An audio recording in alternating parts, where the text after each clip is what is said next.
გამარჯობათ, მე ვარ გიორგი, მინდა მოგიყვეთ ნამდვილი ამბავი, ანუ ორი ძმაკაცი არიან ახალგაზრდა ბიჭები, საზღვარგარეთ არიან. ძალიან შორს არიან საქართველოდან, სადღაც ციმბირის მხარეს, რომელიღაც მიყურებულ ქალაქში არიან და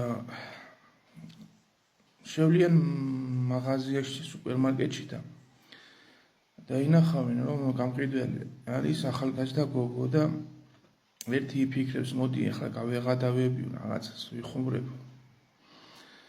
და მივა და გაუღიმებს ახლა გოგოს მივა და ეუბნება, რომ ქართულად ეუბნება თან, რომ მაგონი ახლა რაღაცა უცხოელი არისო, ქართული არ ესმისო და გავეღადავებ, ქართულად დავილაპარაკები.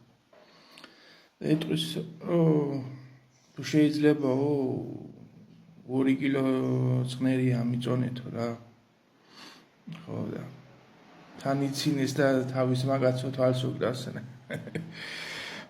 ხო და მე ახლა ჩუმად არის ხო და ალბათ ვერ გაიგო რა ესენი ხუმრობენ ახლა იცინიან და ხლიცინებენ და ეს გოგო უყურებს და ეტყვის, რომ ის ცხელი გინა თუ ცივიო. თურმე ქართველი ყოფილა ეს გოგოც. და სირცხვილიდან ახლა გაწიდებიან ბიჭები. არ ეგონა თუ ქართველი აღმოჩნდებოდა ეს გოგო.